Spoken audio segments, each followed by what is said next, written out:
Hello everyone, thank you very much for your attention here today. I'd just like to give you an update on where the state of emergency is for Christchurch and Banks Peninsula.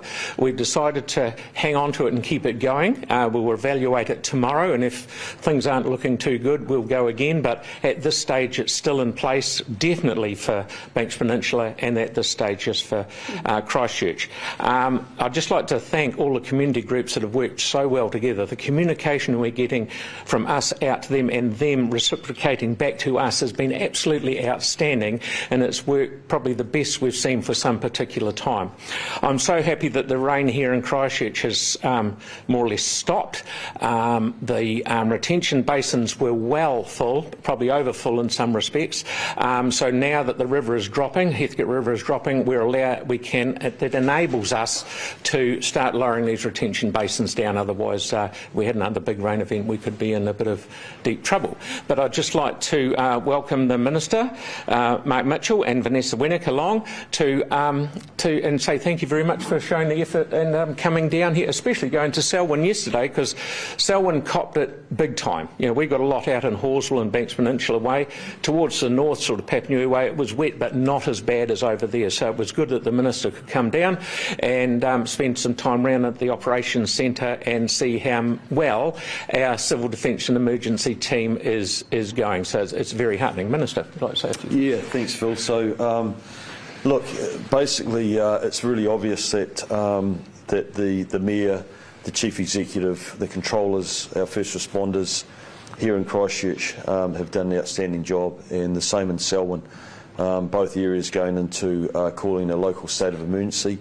Today I was very lucky that we were able to get in the air and actually get around the Selwyn district. Obviously a lot of surface flooding, which is to be expected when you consider the amount of rain that we've had in the last 48 hours. We landed and we were able to visit with the community in Little River, and again I have to say that that community has been extremely resilient. They have been cut off. The good news is that they're now doing controlled movements out of Little River, so there is access in and out of there now, but those are controlled movements because there are still some floodwaters on the road. But they have done an outstanding job. And I just want to support the Mayor's comments around the community, because the best way that we can continue to strengthen our response and be resilient when we're dealing with these weather events is a whole of community response. And without a doubt, you've seen that we're able to get into the community today.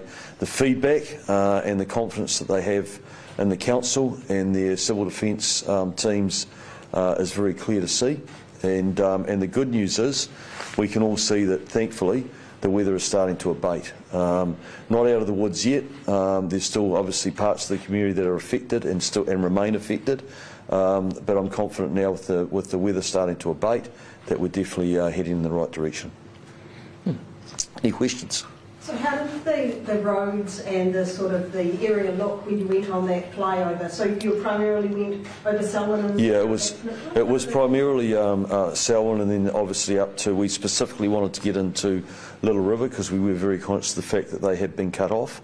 And obviously there is lots of surface flooding, and that has impacted some of the roads as well. It's difficult. I know that there's several roads that have been closed. They're closed for a reason, and that's quite simply public safety. The teams will work as quickly as they can to reinstate and get them back to a state where they are open. Like I said, they'll do that as quickly as they can, but they remain closed because it is quite simply a public safety issue. Do you know how many, got a sense of how many or if any houses have been damaged or have been inundated? Yeah, so from the air, I was looking at that very carefully. You could see that the farmers, I think, have been very proactive, and they've moved their stock and done... so that I didn't see any stock that were distressed or caught in floodwaters.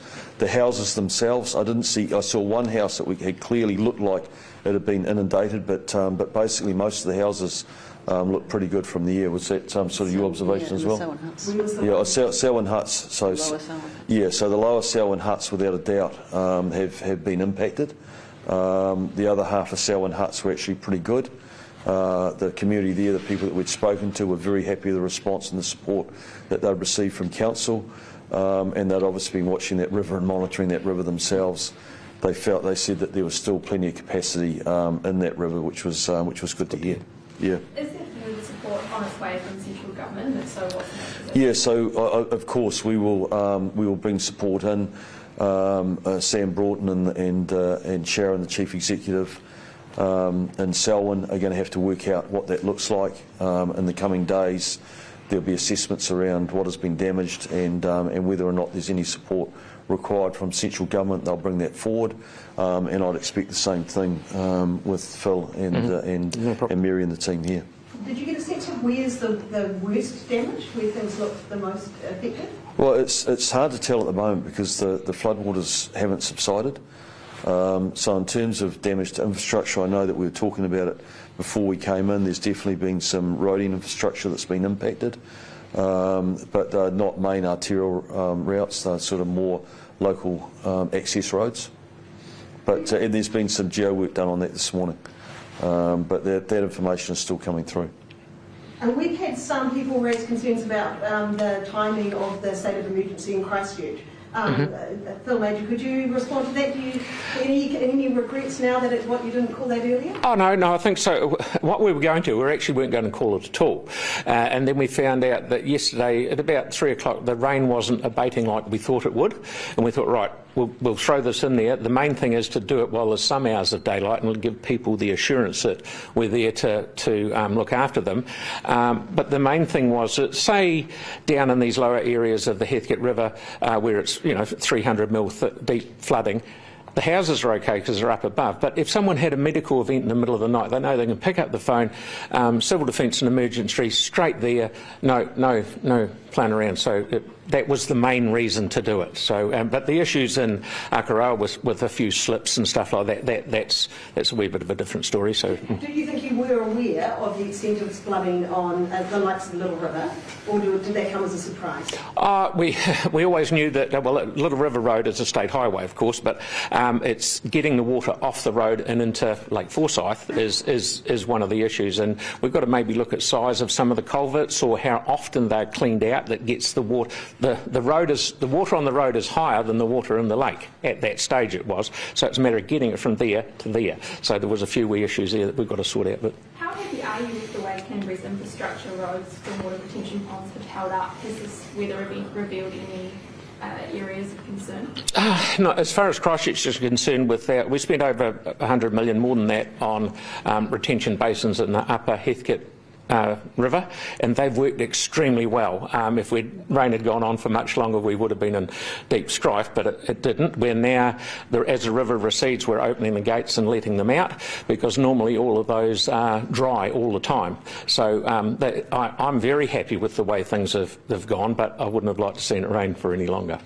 And Minister, what about the access way to Lake Ellesmere? Some people have said that maybe the Selwyn Council should have, or the Regional Council should have taken action earlier to try and let some of the water through that way. Have you got any feelings on that, and whether they should have taken action? Well, I mean, those are issues that I want to know about and understand what the issues are that are important to the community. I had a meeting today at the Selwyn District Chambers with ECAN, with the chairman of ECAN, and also members of the mana whenua there.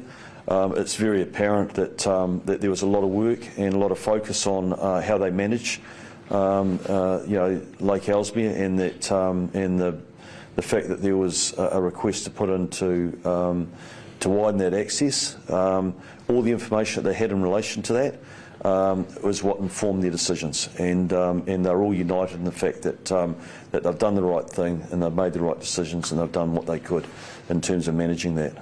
But these are always sensitive issues when we have these weather events. I think that the reality is this. My observation is that we can have a major severe weather event, and some parts of a community might be affected, and others won't be. And so it's quite a fine judgment.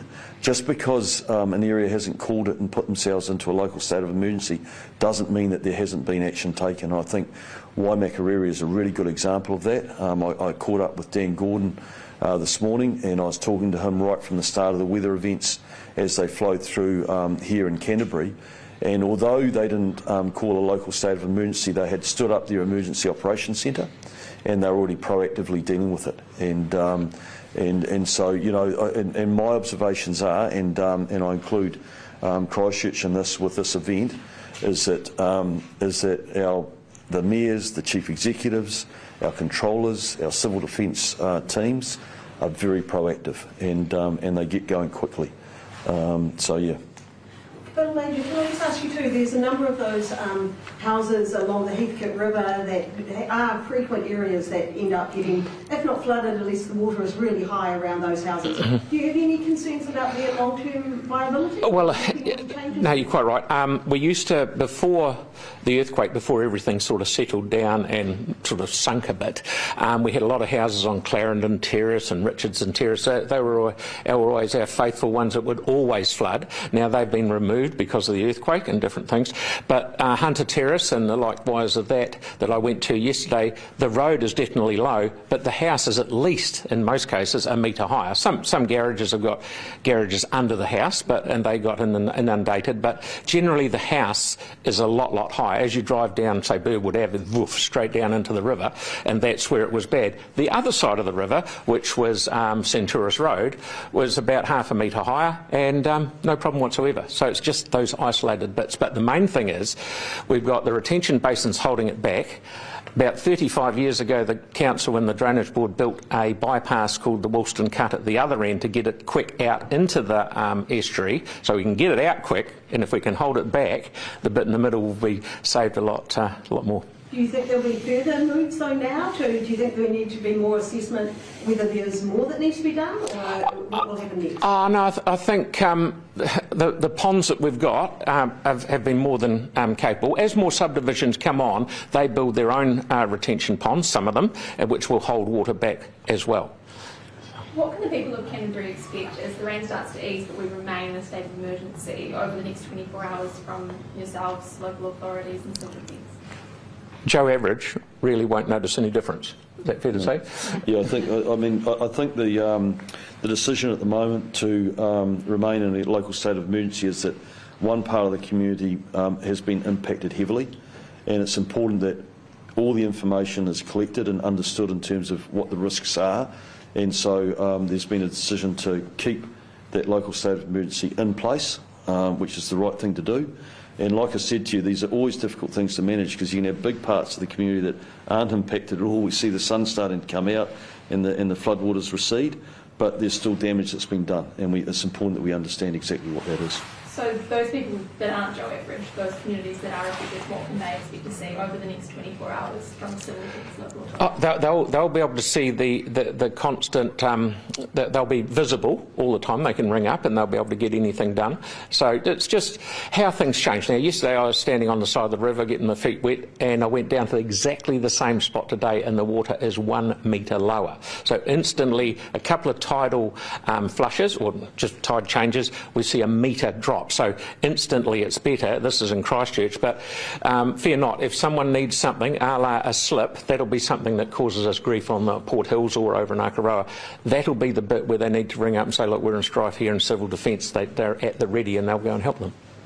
If their farmers are particularly affected in this situation, what is being done to support them at this stage? Is there sort of specific efforts targeted at supporting farmers? One of the roads that's badly affected over in Akaroa is called Lighthouse Road. There are 6 houses at the top of that. At the end of it, that road is impassable at the moment. It's just too dangerous to drive down it because we feel there's a very good chance it may slip down the hill.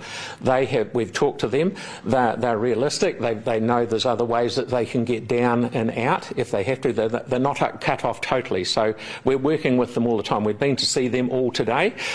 We've seen, I think there's 3 houses at the moment who have been suggested to them, or might be 4, that evacuation at this stage until we get some more hands on the ground and know what this geotech's going to do on this slippery bit of dirt. How significant an event was this for Christchurch? I think it was 240 mils of rain in Akaroa, from what I'm told, and it's the 4th worst one we've had, or the worst one we've had in 50 years, something along those. It's been a biggie, that's for sure, and that's why I feel very confident that the systems we got in place. 6 years ago we had no retention basins, and it would have been mayhem, right? So these things have all been built, and this is the first test for a lot of them, so it's worked very well. Cool. Anything further? Thanks very much. Thank you, guys. Good on you, guys. I wanted to wrap up just really quickly and say to you guys that when we have these local states of emergencies and events around the country, one thing that's become really clear to me is communication and getting communication out. And you guys have a critically important role to play in that in the media.